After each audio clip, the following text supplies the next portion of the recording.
বামনেরা কি না পারে, মরা মানুষকে এখান থেকে স্বর্গে পাঠিয়ে দিতে পারে, 14 পুরুষের মরা মানুষগুলো পিণ্ডি খাওয়াতে পারে। আপনার বাবা মরেছে মথুরাপুরে, আপনি পিণ্ড দিতে যাচ্ছেন গয়ায়। আপনি তো টিকিট কেটে গেলেন, আপনার বাবা কি করে যাবে? কখনো ভেবেছেন? ওখানে গিয়ে তো পিণ্ডি দিয়ে বলা লাগবে, বাবা এসো, কোন ট্রেনে উঠেছো, এখনো পর্যন্ত পৌঁছালে না, এসো বামন চটকে খাও বাবা। বামনেরা সব পারে, শুধু তাই নয়, এরা মাঝে মধ্যে রেগে গিয়ে পইতে বের করে সাপ দিতে পারে।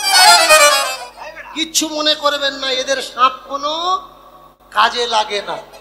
এদের সাপ যদি কাজে লাগতো, দীনকৃষ্ণ ঠাকুর বেঁচে থাকতো। এদের বুদ্ধি কাজে লাগে, কিন্তু সাপ কাজে লাগে না। চক্রান্তটা দেখুন, একটা জমিদার, টাকা পয়সা অনেক আছে, কিছু বদময়েশ ব্রাহ্মণ ভাবলে, এই দেখ ওই জমিদারকে আয় আমরা ব্রাহ্মণ করে দিই, দিলে তাহলে ওই টাকা পয়সা ও যদি আমাদের ভেতরে থাকে, আমাদের দলের লোক হয়, তাহলে আমরা কেউ আর গরিব থাকবো না। জমিদারের কাছে বার্তা পাঠিয়ে দিয়েছে, জমিদার মশাই আজকের থেকে আপনি আর শূদ্র থাকবেন না, নির্যাত থাকবেন না, আমরা একটা হোম করব, একটা যজ্ঞ করব, আপনার গলায় পয়সা দিয়ে দেব, আপনি ব্রাহ্মণ হয়ে যাবেন। বড় হতে কে না চায়?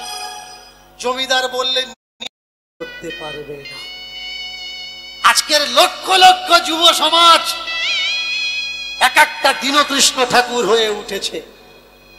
আমি একা নয়, গ্রামে গ্রামে, মোড়ে মোড়ে, অটোতে, ট্রেনে, ট্রামে, বাসে, তাদের যুক্তির কাছে কেউ টিকছে না। আমাকে অনেকে ফোন করে বলে যে বাবা আমাদের গ্রামে আপনাকে একবার নিয়ে আসবো।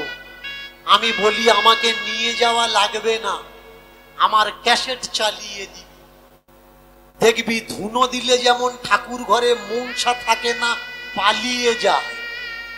গ্রামে আমার ক্যাসেট চালাবি, যে কটা ভিউজ কাটা ও কটা টিকবে না, বুঝতে পারবি ওরা গন্ডগোল আরম্ভ করবে। ক্যাসেট চালানো যাবে, ওর কথা বলা